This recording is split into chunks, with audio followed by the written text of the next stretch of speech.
보험금을 노리고 어머니를 독살하려 한 아들. 그런데 어머니는 모든 것을 이미 알고 계셨습니다.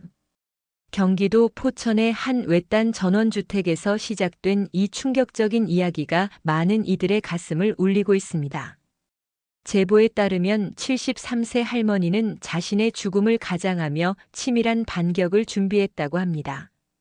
그녀의 용기 있는 선택과 용서, 그리고 새로운 시작은 우리에게 깊은 감동을 전해주고 있습니다. 과연 무슨 일이 있었던 걸까요? 지금부터 여러분께 그 특별한 이야기를 전해드리겠습니다. 여기서 잠깐 더 많은 이야기와 재미있는 콘텐츠를 놓치지 않으시려면 지금 바로 구독과 알림 설정을 해주세요. 여러분의 관심이 저희 채널에게 큰 힘이 됩니다. 노란 은행잎이 흩날리던 가을, 윤정임은 39살의 나이로 홀로 남겨졌습니다. 42의 폐암 진단을 받은 남편은 1년 반의 투병 끝에 세상을 떠났어요. 정임은 그날 밤 울지 않았습니다. 6살 도윤이가 잠든 방을 지키며 밤새 창밖만 바라봤죠. 정임 씨, 이제 어떡하실 거예요? 장례식장에서 시어머니가 물었을 때도 정임은 담담했어요. 살아야죠. 도윤이 있잖아요. 다음 날 정임은 5년 동안 운영해온 뷰티 학원 문을 닫았습니다. 학생들은 떠났고 화장품과 메이크업 도구들은 모두 팔았어요. 대신 동네 반찬 가게에서 일을 시작했습니다. 아침 5시부터 밤 10시까지, 그리고 주말엔 병원 청소 아르바이트까지. 하루에 4시간을 자며 도윤이를 키웠어요. 엄마, 나 학원 안 다녀도 돼. 돈 아껴. 11살 도윤이가 말했을 때 정임은 아이의 머리를 쓰다듬었습니다. 도윤아, 엄마는 괜찮아. 너는 공부해서 멋진 사람 되는 거, 그게 엄마 소원이야. 15개의 도시락을 싸던 정임의 손은 갈라지고 거칠어졌지만 도윤의 도시락만큼은 항상 정성스러웠어요. 사계절 내내 매일 다른 반찬으로 채웠습니다. 봄에는 냉이나물, 여름에는 오이소박이, 가을에는 호박전, 겨울에는 시금치나물. 도윤은 친구들 앞에서 도시락을 자랑스럽게 펼쳤죠. 우리 엄마가 세상에서 제일 요리 잘해. 23살 도윤이 대학교를 졸업하던 날 정임은 생애 처음으로 자신을 위한 옷을 샀습니다. 17년 만의 선물이었어요. 남색 원피스를 입고 졸업식장에 앉아 울컥했죠. 도윤은 상위 10%로 졸업했고 대기업에 입사했습니다. 엄마, 이제 좀 쉬세요. 제가 벌 테니까. 그 말에 정임은 처음으로 안도의 한숨을 내쉬었어요. 55의 나이에 처음으로 주말이 생겼습니다.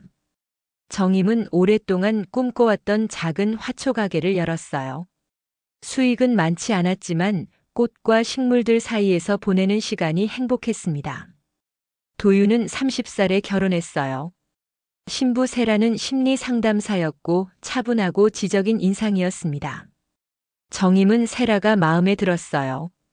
결혼식 날 세라는 정임의 손을 꼭 잡았습니다. 어머니, 저희 잘 살게요. 걱정 마세요. 정임은 미소 지었어요. 이제 진짜 쉴 수 있을 것 같았습니다.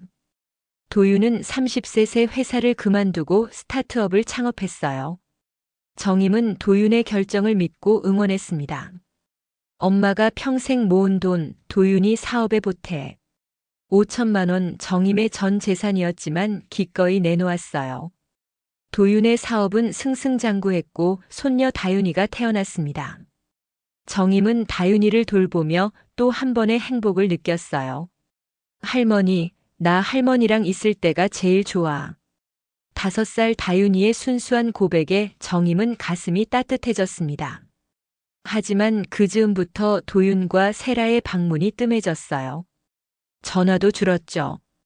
정임은 불안했지만 자식 걱정하는 늙은이 소리 듣기 싫어 참았습니다. 그리고 어느 봄날 도윤의 전화가 왔어요. 엄마, 좋은 소식이 있어요. 엄마 위한 집을 마련했어요. 자연 속에서 쉬세요. 엄마 체질엔 공기 좋은 곳이 딱이에요. 정임은 도윤의 목소리에서 무언가 낯선 것을 느꼈지만 묻지 않았습니다. 다만 창밖으로 흩날리는 벚꽃잎을 바라보며 생각했어요. 모든 걸 다 바쳤는데 이제는 정말 쉴 때가 온 건가. 그날 밤 정임은 오랜만에 꿈을 꿨습니다. 남편이 웃으며 손을 내밀었어요. 하지만 정임은 그 손을 잡지 않았습니다. 아직 갈 때가 아니었으니까요. 이사날 정임은 설렜습니다. 부쩍 멀어졌던 아들 가족이 찾아온다는 생각에 새벽부터 일어나 준비했어요. 오랜만에 다윤이를 보게 된다는 기대감으로 작은 인형도 준비했죠. 오랫동안 키워온 미니 장미 화분도 새 집으로 가져갈 생각에 물을 듬뿍 주었습니다. 어머니, 이사 준비 다 하셨어요? 오전 10시 세라가 도착했어요. 평소보다 화장이 짙었고 목소리는 공손했지만 어딘가 낯설었습니다. 도윤은 차에서 내리지 않고 전화만 걸어왔어요. 엄마, 저랑 세라가 다 알아서 할게요. 짐은 최소한으로만 챙기세요. 새 집에 필요한 건 다 준비해 놨으니까요. 정임은 조용히 고개를 끄덕였습니다. 평생 모은 물건이 얼마나 된다고 큰 가방 하나면 충분했어요. 사진 몇 장, 옷 몇 벌, 그리고 늘 챙기던 약봉지들. 평생 살아온 서울 작은 원룸을 뒤로하고 세라의 차에 올랐습니다. 어머니, 새 집이 좀 외진 곳이라 처음엔 적응하기 힘드실 수도 있어요. 하지만 공기가 정말 좋아요. 세라의 말에 정임은 웃으며 대답했어요. 괜찮아요. 나 어릴 때는 시골에서 자랐으니까. 창밖으로 풍경이 바뀌었습니다. 높은 빌딩은 사라지고 녹색 산자락이 시야를 채웠어요. 1시간, 2시간, 3시간째 차를 타고 있을 때쯤 정임의 가슴이 조금씩 불안해지기 시작했습니다. 세라야, 여기가 어디쯤이지? 경기도 포천이요. 어머니 고향 근처잖아요. 맞았습니다. 정임이 18살 때까지 살았던 곳, 하지만 그 이후로는 단 한 번도 돌아가 본 적 없는 곳이었어요. 도윤에게도 거의 이야기한 적 없는 고향이었습니다. 마침내 차가 멈췄어요. 울창한 소나무 숲 사이로 난 작은 길 끝, 낡은 전원주택이 모습을 드러냈습니다. 주변에는 집이 보이지 않았어요. 가장 가까운 집도 500m는 떨어져 있어 보였죠. 여기, 정말 예쁘네. 정임의 말에 세라는 미소 지었어요. 어머니 건강에 딱 좋은 곳이에요. 저희도 주말마다 놀러 올게요. 도윤은 여전히 모습을 보이지 않았습니다. 전화로만 이야기할 뿐이었어요. 엄마, 저 급한 미팅이 생겨서요. 다음 주말에 꼭 가볼게요.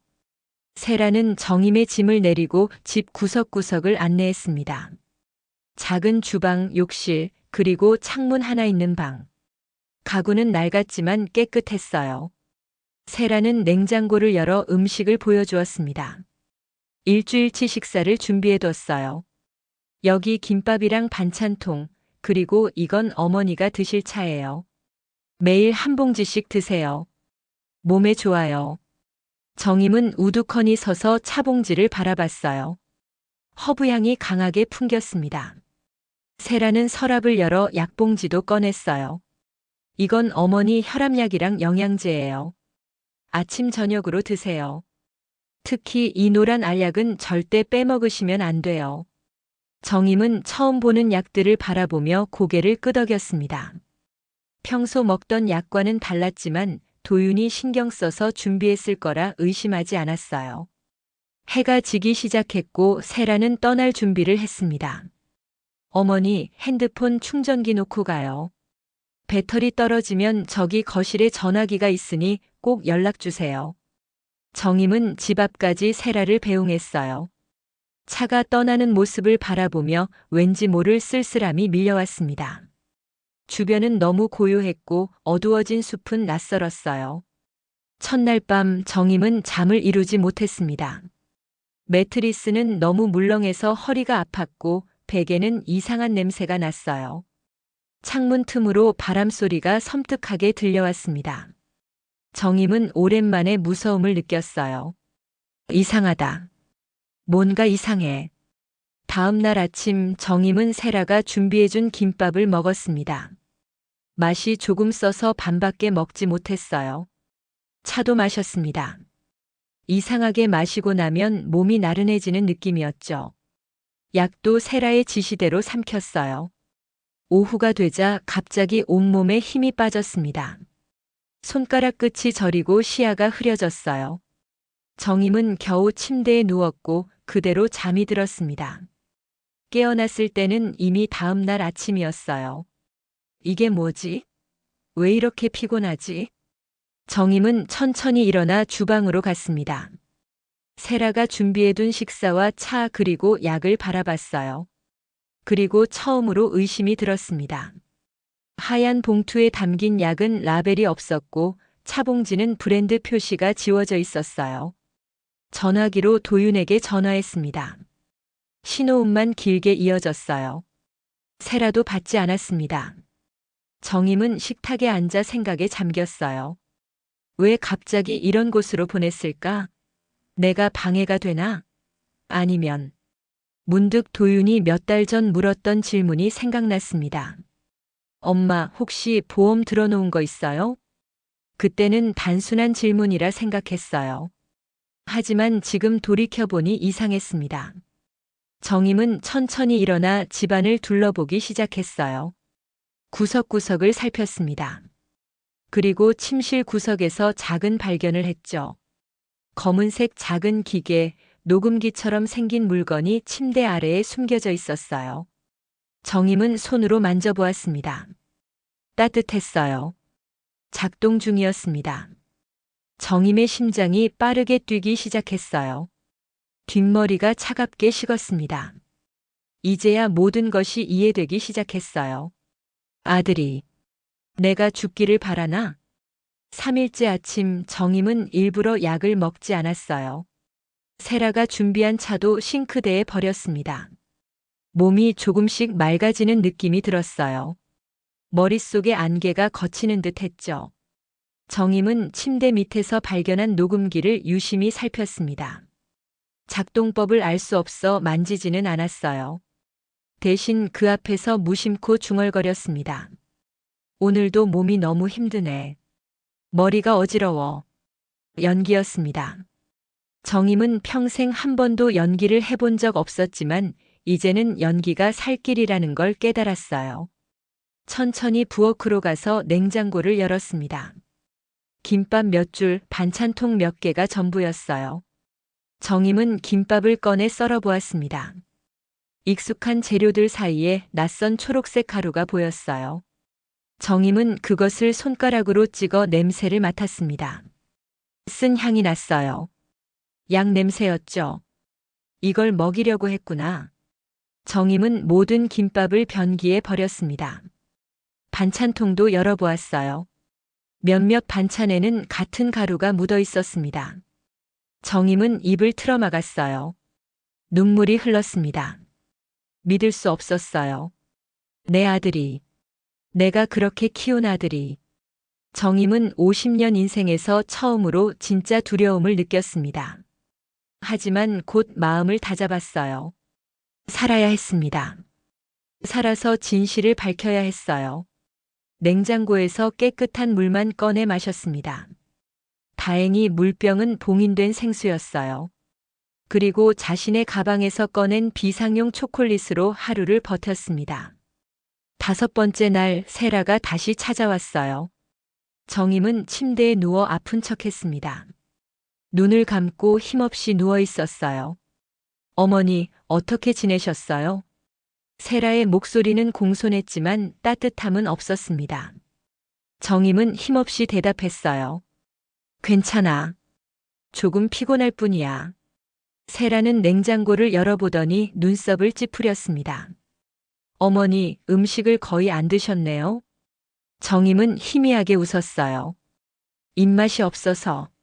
물만 마셨어. 세라는 가방에서 새로운 반찬통들을 꺼냈습니다. 이번에는 어머니가 좋아하시는 반찬들만 준비했어요. 꼭 드세요. 정임은 알겠다고 고개를 끄덕였어요. 세라는 약봉지도 확인했습니다. 어머니, 약은 제때 드셔야 해요. 특히 이 노란 약은 꼭 드세요.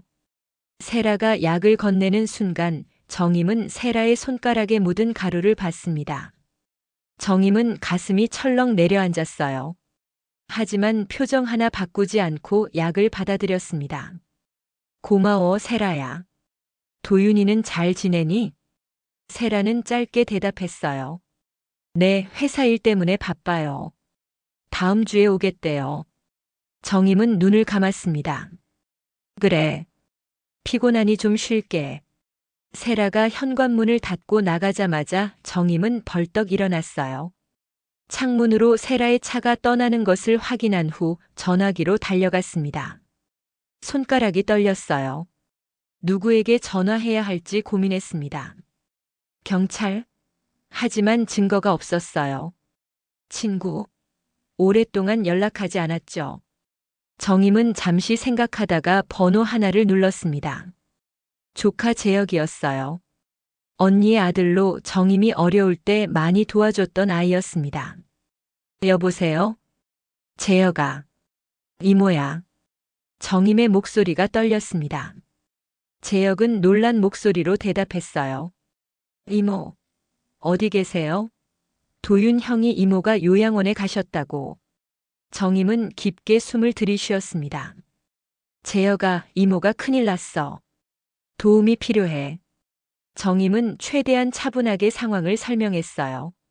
갑작스러운 이사, 이상한 약과 음식, 녹음기, 그리고 자신의 의심까지. 재혁은 잠시 침묵했다가 단호하게 말했습니다. 이모, 절대 그 집에서 나오지 마세요. 내일 제가 갈게요. 아무에게도 말하지 마시고요. 정임은 재혁의 말에 안도했어요. 고마워, 재혁아. 전화를 끊고 정임은 새로 들어온 음식들을 조사했습니다.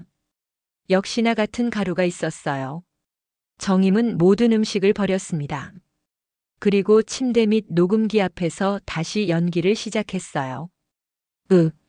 너무 아파. 가슴이. 숨이 안 쉬어져. 그리고는 바닥에 쓰러져 신음소리를 냈습니다. 한참을 그렇게 누워있다가 천천히 일어나 침대로 기어갔어요. 녹음기에 자신의 고통스러운 모습이 잘 담겼기를 바랐습니다. 다음 날 아침 정임은 평소보다 일찍 일어났어요. 창문으로 보이는 산자락이 희미하게 빛나고 있었습니다. 문득 이런 생각이 들었습니다. 이렇게 아름다운 곳에서 죽으라고 날 보냈구나. 가슴이 미어졌어요. 평생을 바쳐 키운 아들이 자신의 죽음을 계획했다는 사실이 믿기지 않았습니다. 하지만 울 시간이 없었어요. 정임은 침대에 다시 누워 죽은 척했습니다. 오늘 재혁이 오기 전에 누군가 올지도 모른다는 생각이 들었기 때문이죠. 예상대로였어요. 오전 10시 도윤의 차가 집 앞에 멈췄습니다. 정임은 눈을 감고 숨을 최대한 가늘게 쉬었어요. 현관문이 열리고 도윤과 세라의 발소리가 들렸습니다. 어머니? 세라의 목소리가 침실 문을 열며 들렸어요. 잠시 침묵이 흘렀습니다. 그리고 다급한 발소리. 여보, 빨리 와봐요. 어머니가. 정임은 눈을 감은 채로 심장이 터질 듯이 뛰는 것을 느꼈습니다. 도윤의 발소리가 빠르게 다가왔어요. 엄마, 엄마. 도윤의 손이 정임의 목에 닿았습니다. 맥박을 확인하는 듯 했어요. 정임은 숨을 거의 쉬지 않으려고 애썼습니다. 맥박이 없는 것 같아. 세라의 목소리가 이상하게 흔들렸어요. 공포인지 기쁨인지 구분할 수 없었습니다. 어떻게? 도윤의 목소리가 떨렸습니다. 진심인지 연기인지 정임은 알 수 없었어요. 그리고 잠시 후 도윤이 낮게 말했습니다. 이제 절차대로 하자. 도윤과 세라는 정임을 중심으로 분주히 움직였습니다. 정임은 눈을 감은 채로 두 사람의 대화를 들었어요. 귀를 기울이지 않아도 들릴 만큼 큰 소리로 이야기했으니까요. 일단 의사를 불러야겠어. 사망 확인을 해야 다음 절차로 넘어갈 수 있어. 도윤의 목소리는 떨렸지만 그것이 슬픔인지 긴장인지는 알 수 없었습니다. 여보, 그냥 바로 장례식장에 연락하면 안 돼요? 세라가 물었어요. 아니, 절차가 있어. 의사가 와서 사망 진단서를 써야 보험 청구도 할 수 있어. 보험. 그 단어가 정임의 귀에 꽂혔습니다. 모든 게 보험금 때문이었군요. 정임의 심장이 더 빠르게 뛰었지만 얼굴 근육 하나 움직이지 않았어요. 평생 강한 사람으로 살아왔기에 이런 상황에서도 감정을 억누를 수 있었습니다. 세라가 창문을 열었어요. 답답하네요. 이런 외진 곳에 의사가 빨리 올까요? 걱정 마. 내가 미리 알아봐뒀어. 도윤의 대답에 정임은 속으로 고개를 저었습니다. 미리 알아봐뒀다고. 도윤은 전화를 걸었어요. 네, 김 선생님? 예, 어머니가. 네, 어제부터 컨디션이 안 좋으셨는데. 네, 지금 오실 수 있나요? 정임은 도윤의 목소리가 얼마나 공손하고 슬프게 들리는지 놀랐습니다. 아들은 지금 연기 중이었어요. 그것도 아주 잘하고 있었죠. 1시간쯤 지났을까 현관문 종소리가 들렸습니다. 낯선 발소리가 침실로 다가왔어요. 의사인 듯한 남자의 목소리가 들렸습니다. 언제부터 이러셨나요? 아침에 제가 발견했어요. 어제 저녁까지는 통화했거든요. 세라가 대답했어요. 거짓말이었습니다. 세라와 통화한 적은 없었으니까요. 의사는 정임의 맥박을 확인하고 가슴에 청진기를 대었습니다. 정임은 숨을 참았어요.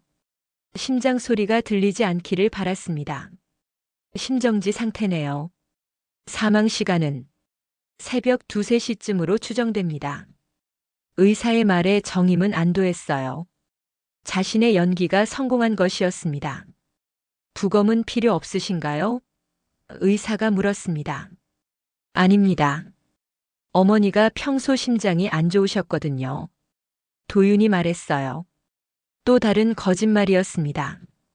정임은 심장이 아주 건강했어요. 의사가 사망진단서를 작성하는 소리가 들렸습니다. 펜 끝이 종이에 닿는 소리, 도장을 찍는 소리. 정임은 그 소리들이 자신의 죽음을 공식화하는 소리라는 것을 알았어요. 의사가 떠난 후 도윤과 세라는 더 분주해졌습니다. 전화 통화 소리가 계속 들렸어요. 장례식장, 보험사, 친척들. 정임은 자신의 죽음이 순식간에 현실이 되어가는 것을 느꼈습니다. 보험사에 언제 연락할 거예요? 세라가 물었어요. 내일 아침에. 장례식이 끝난 후에 청구하는 게 자연스러울 거야. 도윤의 말에 세라가 걱정스럽게 물었습니다. 금액이 얼마였죠? 3억. 도윤이 낮게 대답했어요. 특약으로 2배 받을 수 있어. 6억. 정임은 자신의 목숨이 6억 원짜리였다는 사실에 가슴이 무너졌습니다. 평생 아들을 위해 살았던 자신의 삶이 그저 돈으로 환산되는 순간이었어요. 오후가 되자 장례식장 직원들이 도착했습니다. 정임은 자신의 몸이 들어 올려지는 것을 느꼈어요. 가방에 담기는 것 같았습니다. 정임은 눈을 감은 채 죽은 척을 계속했어요. 차에 실려 어딘가로 이동했습니다. 이제 어쩌지? 언제까지 이렇게 있어야 하나? 불안감이 밀려왔지만 정임은 참았습니다. 재혁에게 연락했으니 곧 도움이 올 거라고 믿었어요. 정임은 차가운 금속 위에 눕혀졌습니다. 아마도 장례식장에 앉히시리겠죠.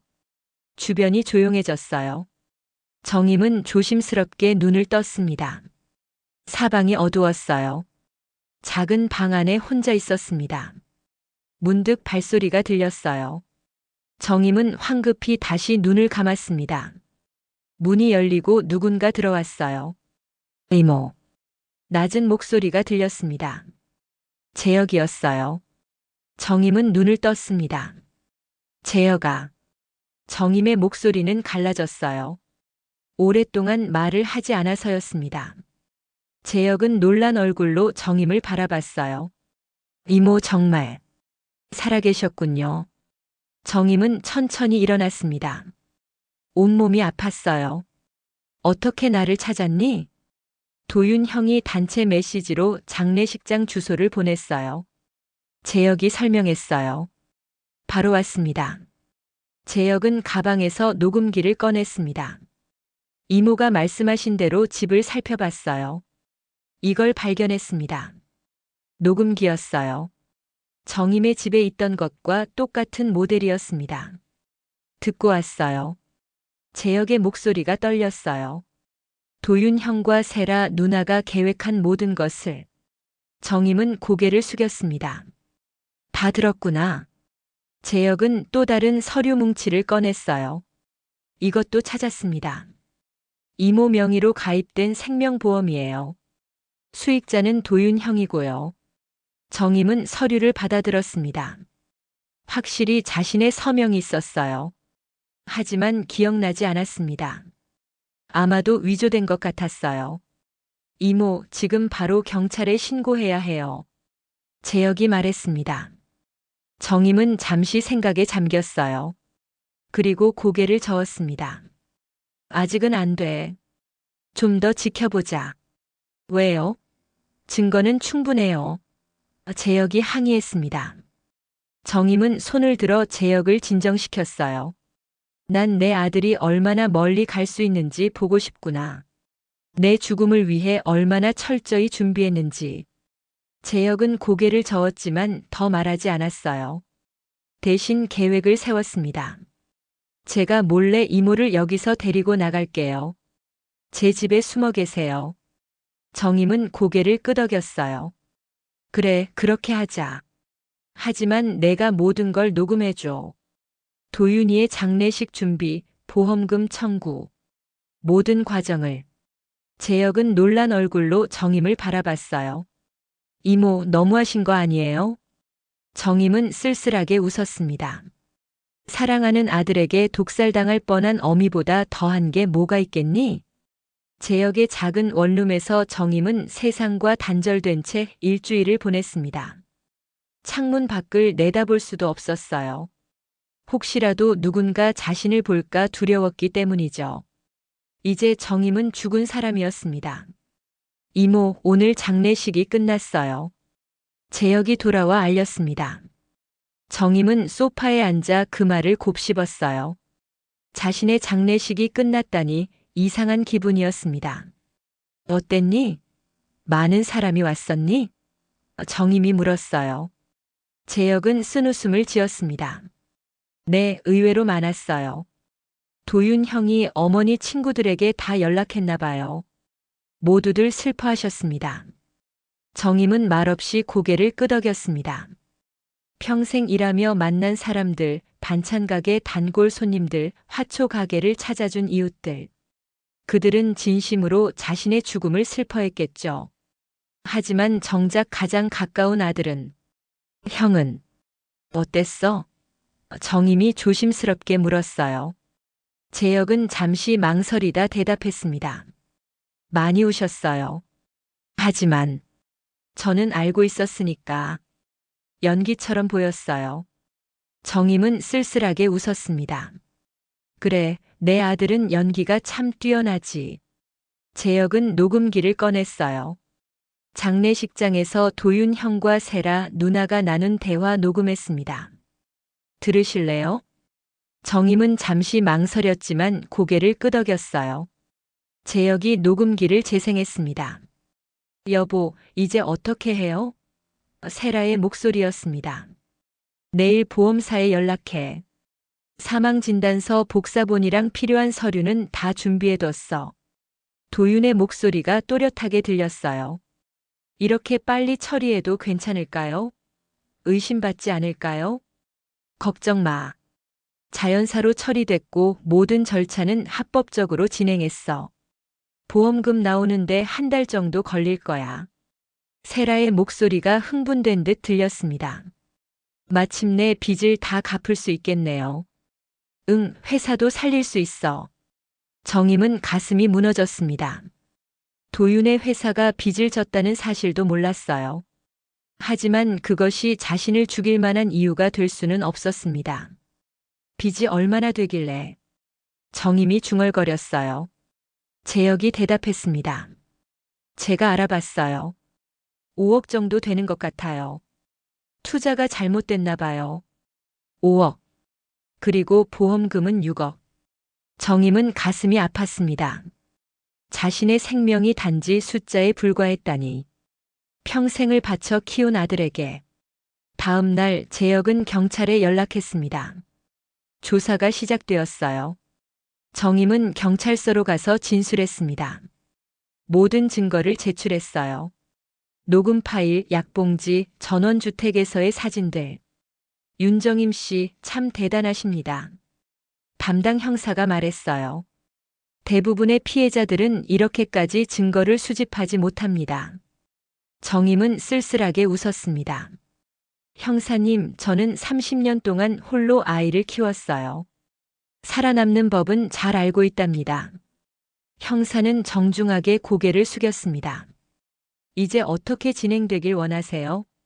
정임은 잠시 생각하다가 말했어요. 저는 제 아들이 체포되는 모습을 직접 보고 싶습니다. 형사는 잠시 망설이다가 고개를 끄덕였어요. 가능합니다. 하지만 위험할 수도 있어요. 정임은 결연한 목소리로 말했습니다. 괜찮아요. 이제 더 이상 잃을 것도 없으니까요. 계획이 세워졌습니다. 도윤과 세라가 보험금 수령을 위해 보험사를 방문하는 날 경찰이 그들을 체포하기로 했어요. 정임은 그 현장에 있기로 했습니다. 디데이 날 정임은 검은 선글라스를 끼고 모자를 깊게 눌렀었어요. 재혁과 함께 보험사 로비에 앉아 기다렸습니다. 손가락이 떨렸지만 마음은 단단했어요. 11시 정각 도윤과 세라가 나란히 보험사 문을 열고 들어왔습니다. 세라는 검은 정장을 입고 있었고 도윤은 넥타이를 매고 있었어요. 마치 중요한 비즈니스 미팅에 온 것처럼 보였습니다. 그들은 카운터로 향했고 정임은 그 모습을 지켜봤어요. 도윤이 서류를 제출하는 모습, 직원과 이야기를 나누는 모습, 마치 일상적인 일처럼 행동하고 있었습니다. 그때였어요. 경찰 4명이 보험사로 들어왔습니다. 정임은 숨을 깊게 들이마셨어요. 경찰들이 도윤에게 다가갔습니다. 강도윤 씨, 민세라 씨 살인미수 혐의로 체포합니다. 도윤의 얼굴에서 핏기가 싹 가셨어요. 세라는 비명을 질렀습니다. 경찰이 도윤의 손에 수갑을 채웠어요. 무슨 소리예요? 무슨 살인미수? 저희 어머니는 자연사 하셨다고요. 도윤이 항의했습니다. 그때 정임이 천천히 일어났어요. 선글라스를 벗고 도윤을 향해 걸어갔습니다. 도윤의 눈이 점점 커졌어요. 믿을 수 없다는 듯한 표정이었습니다. 엄마. 정임은 도윤 앞에 섰습니다. 70년을 살며 느껴본 적 없는 복잡한 감정이 가슴을 채웠어요. 미움, 분노, 배신감, 그리고 여전히 사랑. 정임 씨는 살아있습니다. 지금 이 시간 살아있습니다. 형사가 말했어요. 그리고 당신들의 모든 계획을 알고 있었죠. 세라가 무릎을 꿇고 울기 시작했습니다. 이런 게 아니에요. 오해예요. 도윤은 창백한 얼굴로 정임을 바라봤어요. 엄마, 이게 무슨... 정임은 한 걸음 다가가 도윤의 얼굴을 가만히 바라봤습니다. 손을 들어 도윤의 뺨에 살짝 댔어요. 70년을 살며 가장 어려운 순간이었습니다. 도윤아, 왜? 단 한마디 평생 가슴에 품고 있던 질문이었어요. 도윤의 눈에서 눈물이 흘렀습니다. 엄마, 난... 말을 잇지 못하고 도윤은 고개를 숙였어요. 경찰이 그를 데리고 나갔습니다. 세라도 연행되었어요. 정임은 그 자리에 홀로 남았습니다. 재혁이 다가와 정임의 어깨를 잡았어요. 이모 괜찮으세요? 정임은 무표정한 얼굴로 고개를 끄덕였습니다. 괜찮아. 이제 끝났어.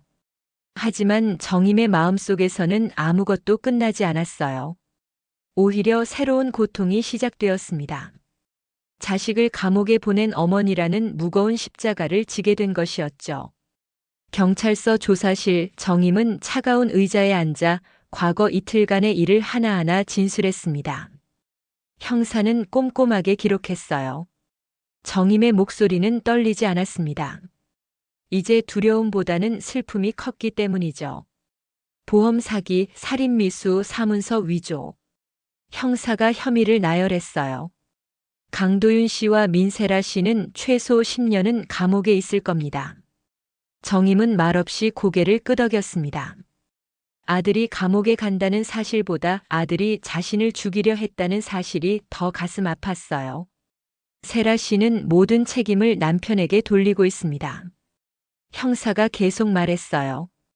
자신은 강요에 의해 한 일이라고 주장하고 있죠. 정임은 쓸쓸하게 웃었습니다. 세라는 늘 그랬어요. 책임을 지지 않으려 했죠. 조사가 끝나고 정임은 재혁과 함께 경찰서를 나왔습니다. 바깥 세상은 여전히 밝고 시끌벅적했어요. 하지만 정임의 세상은 무너져 내렸죠. 이모, 이제 어떻게 하실 거예요? 재혁이 물었습니다. 정임은 잠시 생각했어요. 모르겠구나. 내 인생에서 처음으로. 계획이 없어. 재혁은 조심스럽게 말했습니다. 제 집에서 당분간 지내세요. 생각할 시간이 필요하실 거예요.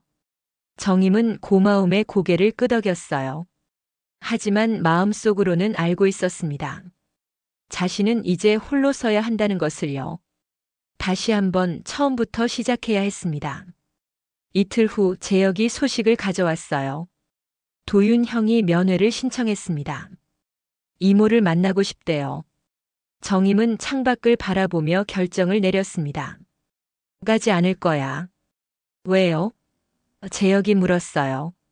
아직은 준비가 안 됐어. 정임의 목소리가 갈라졌습니다. 언젠가는 만나겠지만 지금은 아니야. 재혁은 이해한다는 듯 고개를 끄덕였어요. 대신 다른 소식을 전했습니다. 다윤이가 이모를 찾고 있어요. 할머니가 죽었다고 해서 많이 울었대요. 정임의 눈에 눈물이 고였습니다. 손녀 다윤이. 이 모든 상황에서 가장 무고한 피해자였죠. 다윤이는 어떻게 지내니? 정임이 떨리는 목소리로 물었어요. 세라 누나의 부모님 집에 있대요. 학교도 잘 다니고 있고요. 정임은 안도의 한숨을 내쉬었습니다. 적어도 다윤이는 안전했어요. 일주일이 지났습니다. 정임은 피해자 보호 프로그램에 등록되었어요. 새로운 신분증, 새로운 주소, 심지어 새로운 이름까지 제안받았습니다. 하지만 정임은 거절했어요. 저는 윤정임으로 살겠습니다. 평생 그렇게 살았고 앞으로도 그럴 겁니다. 담당 경찰은 염려했지만 정임의 의지를 꺾을 수 없었습니다. 대신 서울에서 멀리 떨어진 작은 도시 강원도 강릉에 집을 마련해 주었어요. 정임은 그곳에서 새 삶을 시작하기로 했습니다. 이삿날 정임은 평생 모은 물건들을 대부분 버렸어요. 사진첩만 챙겼습니다. 과거와의 단절이 필요했지만 모든 기억을 지울 수는 없었죠. 강릉의 작은 아파트는 바다가 보였습니다. 처음으로 바다가 보이는 집에 사는 정임은 매일 아침 창가에 앉아 파도를 바라봤어요. 파도는 오고 갔고 모든 것을 씻어내렸습니다. 한 달이 지났을까 문 앞에 누군가 찾아왔어요.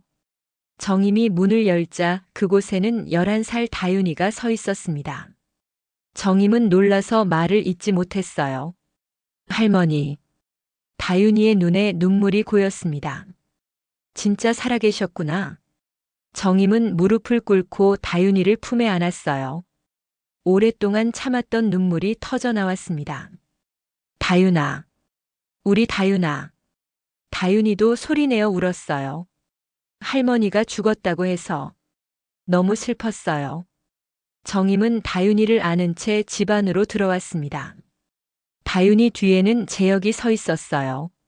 재혁은 미안한 듯 말했습니다.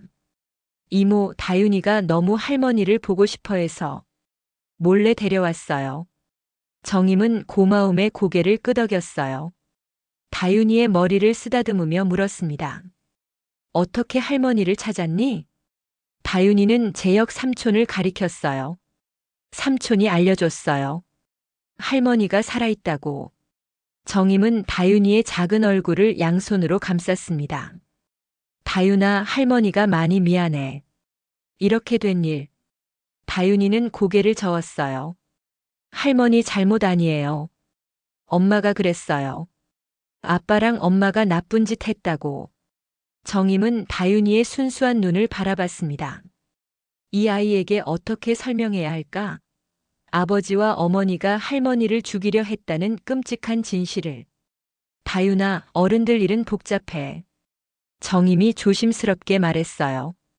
하지만 할머니는 다윤이를 정말 많이 사랑해. 그건 변하지 않아. 다윤이는 고개를 끄덕였어요. 저도 할머니 많이 사랑해요. 그래서 계속 찾았어요. 정임은 다윤이와 함께 저녁을 먹었습니다. 오랜만에 누군가를 위해 음식을 만들었어요. 오래된 습관이 자연스럽게 되살아났습니다. 군만두, 계란찜, 다윤이가 좋아하는 모든 음식들로 상을 차렸어요. 식사 후 다윤이가 물었습니다. 할머니, 진짜 괜찮은 거예요? 정임은 눈물을 참으며 고개를 끄덕였습니다. 그럼 할머니는 괜찮아. 다윤이만 곁에 있으면. 다윤이는 가방에서 작은 상자를 꺼냈어요. 이건 할머니 거예요. 제가 가지고 있었어요. 상자를 열자 정임의 오래된 머리핀이 나왔습니다. 남편이 30번째 생일에 선물했던 나비 모양 핀이었어요. 정임은 핀을 손에 쥐고 감격했습니다. 이걸 어떻게 해? 다윤이가 대답했어요. 할머니 집에서 이사할 때 제가 몰래 가져왔어요. 할머니 기억하려고. 정임은 핀을 다윤이의 머리에 꽂아 주었습니다. 이제 다윤이 거야. 할머니의 선물이야. 다윤이는 행복하게 웃었어요. 할머니, 자주 찾아와도 돼요? 정임은 그 순간 결정을 내렸습니다. 물론이지. 사실은 할머니가 다시 서울로 갈까 생각 중이야. 서울로 돌아온 정임은 다윤이와 가까운 곳에 작은 집을 구했습니다. 강북의 조용한 아파트였어요. 창문에서 남산이 보였고 그 풍경이 정임에게 위안을 주었습니다. 새로운 시작이었죠. 매주 토요일 재혁이 다윤이를 데리고 왔어요. 정임은 그날만을 기다렸습니다. 일주일의 모든 시간은 그 하루를 위한 준비였어요. 다윤이가 좋아하는 음식을 연구하고 함께 볼 영화를 고르고 작은 선물을 준비했죠. 할머니, 오늘은 무슨 요리 배워요? 다윤이가 현관문을 열자마자 물었습니다. 정임은 웃으며 대답했어요. 오늘은 우리 같이 호박전 부쳐볼까? 다윤이는 작은 앞치마를 메고 진지하게 호박을 다듬었습니다. 11살 손녀의 진지한 모습에 정임은 가슴이 따뜻해졌어요. 자신의 삶이 완전히 무너졌다고 생각했는데 다윤이 덕분에 새로운 의미를 찾고 있었습니다. 할머니, 아빠는 언제 나와요? 어느 날 다윤이가 갑자기 물었어요. 정임은 순간 손을 멈추었습니다. 이 질문을 피할 수는 없었죠. 다윤아, 아빠는 좀 오래 계셔야 할 거야. 정임이 조심스럽게 대답했어요. 다윤이는 고개를 끄덕였습니다. 알아요. 나쁜 짓 했으니까요. 정임은 다윤이를 바라봤어요. 너무 어린 나이에 이런 현실을 직면해야 하는 아이가 안타까웠습니다. 다윤아, 사람은 실수를 하기도 해. 하지만 그건 내가 아빠를 사랑하면 안 된다는 뜻은 아니야. 다윤이의 눈에서 눈물이 흘렀어요. 할머니, 저 아빠가 보고 싶어요. 하지만 할머니한테 나쁜 짓 한 게 너무 미워요. 정임은 다윤이를 꼭 안았습니다. 괜찮아, 다윤아. 그 마음 이해해. 시간이 지나면 모든 게 나아질 거야. 그 말이 사실인지는 정임도 알 수 없었어요. 하지만 다윤이를 위해서라도 희망을 가져야 했습니다. 봄이 왔습니다. 정임의 작은 베란다에 꽃들이 피었어요. 다시 화초를 키우기 시작했죠.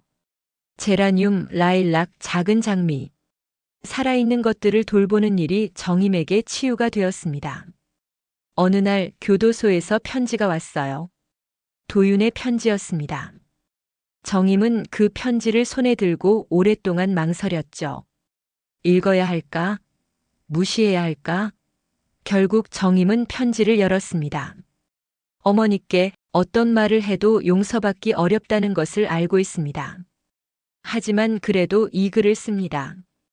어머니가 읽지 않으실지도 모르지만 저는 매일 밤 악몽을 꿉니다. 어머니의 실망한 눈빛이 제 꿈에 나타납니다. 제가 왜 그랬는지, 어떻게 그런 생각을 할 수 있었는지 저도 이해할 수 없습니다. 회사가 무너지고 빚이 쌓이고 모든 것이 절망적으로 느껴졌습니다. 그때 세라가 보험 이야기를 꺼냈고 저는 그 유혹에 빠졌습니다. 용서해달라는 말은 하지 않겠습니다. 그럴 자격이 없으니까요. 다만 다윤이만큼은 가끔 봐주세요. 제 죄가 아이에게까지 가지 않기를 바랍니다. 도윤 올림. 정임은 편지를 읽고 또 읽었어요. 도윤의 필체는 어릴 적 그대로였습니다. 반듯하고 단정한. 정임이 밤새워 글씨 연습을 시키던 그 필체였죠. 편지에 답장을 쓸까 생각했지만 아직은 마음의 준비가 되지 않았어요. 대신 도윤이 걱정하던 다윤이에게 더 신경을 썼습니다. 3달이 지나 정임은 새로운 일을 시작했어요. 동네 노인복지센터에서 미용 봉사를 하기로 한 것이었습니다. 오랜만에 가위를 들었죠. 손이 떨렸지만 오래된 기술은 잊혀지지 않았어요. 아이고, 선생님 손길이 참 다르네요. 70대 할머니가 거울을 보며 감탄했습니다. 이렇게 젊어 보이게 해주시다니. 정임은 쑥스럽게 웃었어요. 별 말씀을. 저도 이제 73이에요. 정말요? 그렇게 안 보이는데. 할머니가 놀라며 말했습니다. 아직도 예쁘세요. 그 말에 정임의 눈에 눈물이 고였어요. 예쁘다는 말을 들은 건 정말 오랜만이었습니다.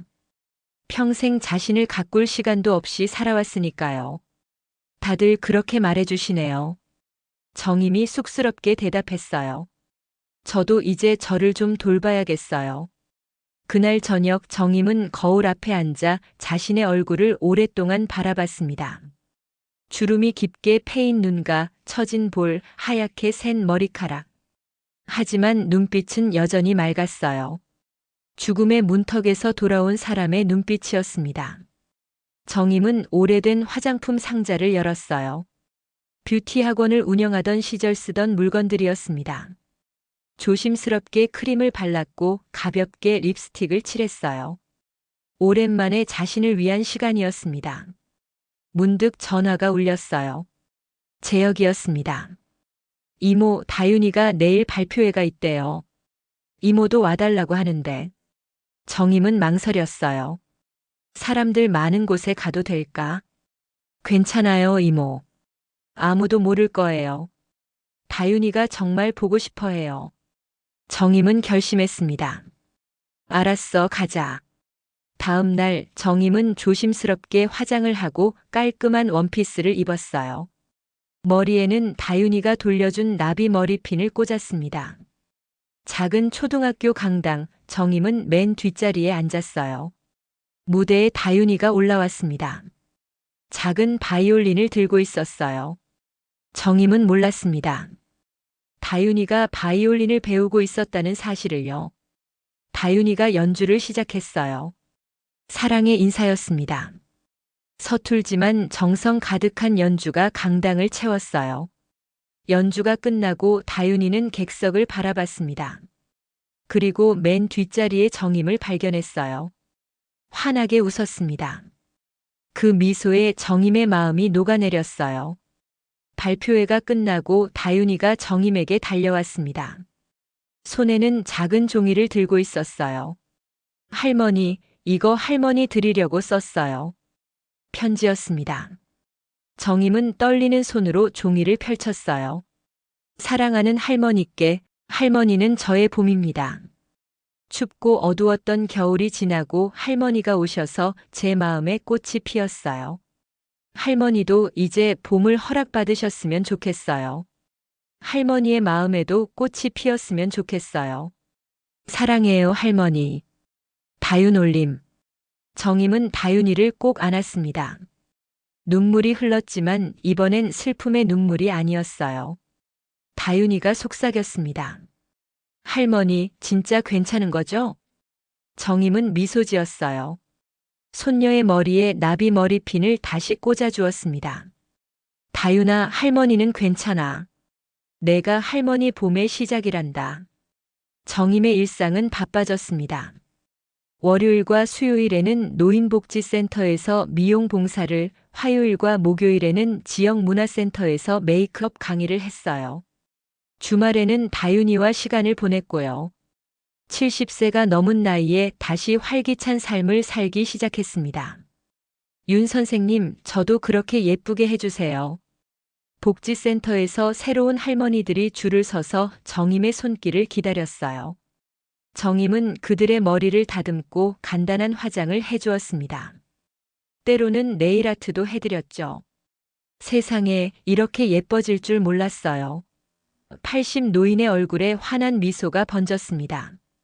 거울을 들여다보며 감탄했어요. 정임은 그 미소를 보며 보람을 느꼈습니다. 자신처럼 평생 고생만 하다 늙어버린 여성들에게 잠시나마 기쁨을 드릴 수 있다는 것이 행복했어요. 윤 선생님은 우리의 천사예요. 어르신들이 말했습니다. 정임은 그 말에 부끄러워 고개를 숙였어요. 자신은 그저 자신이 가진 작은 재능을 나누고 있을 뿐인데. 가을이 깊어갈 무렵 복지센터 담당자가 정임을 찾아왔습니다. 윤정임님, 여기서 정식으로 일해보시는 게 어떨까요? 급여도 드리고 프로그램도 확장하고 싶은데요. 정임은 놀랐어요. 저 같은 늙은이를 고용하시겠다고요? 담당자는 미소 지었습니다. 나이가 중요한가요? 윤님의 실력과 따뜻함이 중요하지. 정임은 일주일을 고민한 끝에 제안을 받아들였어요. 70세 나이에 새로운 일자리를 얻게 된 것이었습니다. 정임은 이런 기회가 올 거라고 생각해 본 적이 없었어요. 첫 월급을 받은 날 정임은 그 돈으로 무엇을 할지 생각했습니다. 저축?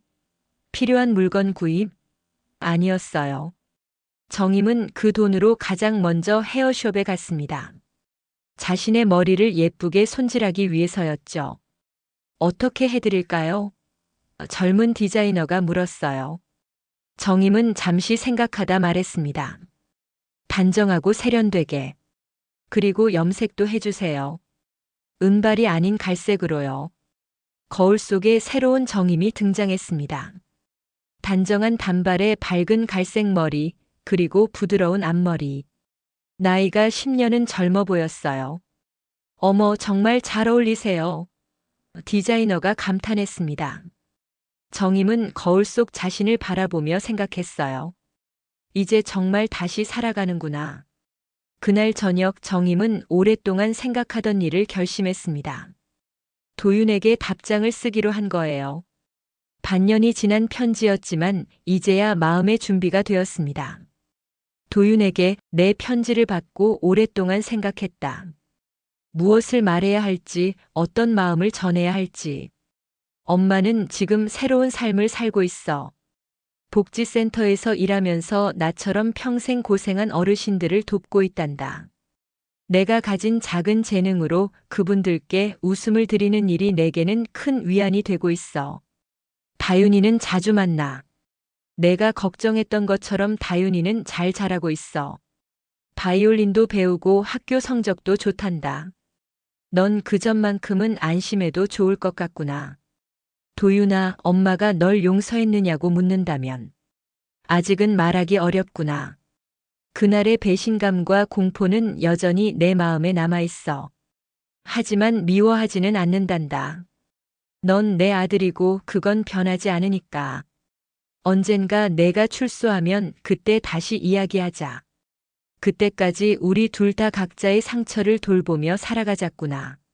마이너스 엄마가 편지를 붙이고 정임은 마음이 한결 가벼워졌어요. 모든 것을 용서한 것은 아니지만 한 걸음 내디딘 느낌이었습니다. 겨울이 지나고 다시 봄이 왔어요. 정임의 베란다는 꽃으로 가득 찼습니다. 라일락, 제라늄, 펜지. 작은 공간이지만 생명력이 넘쳤어요. 어느 토요일 아침 정임은 일찍 일어나 도시락을 준비했습니다. 다윤이와 함께 소풍을 가기로 한 날이었어요. 김밥을 말고 계란말이를 부치고 과일을 썰었습니다.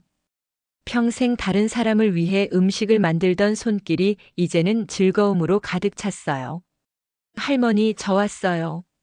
다윤이가 현관문을 열고 들어왔습니다. 정임은 환하게 웃었어요. 우리 다윤이, 오늘 소풍 날씨가 정말 좋구나. 다윤이는 정임의 모습을 보고 눈을 크게 떴어요. 할머니, 새 옷이에요? 너무 예뻐요. 정임은 쑥스럽게 웃었습니다. 하늘색 원피스에 작은 진주 목걸이를 하고 있었어요. 오랜만에 자신을 위해 산 옷이었습니다. 그래? 할머니가 예뻐? 다윤이가 고개를 끄덕였어요. 네.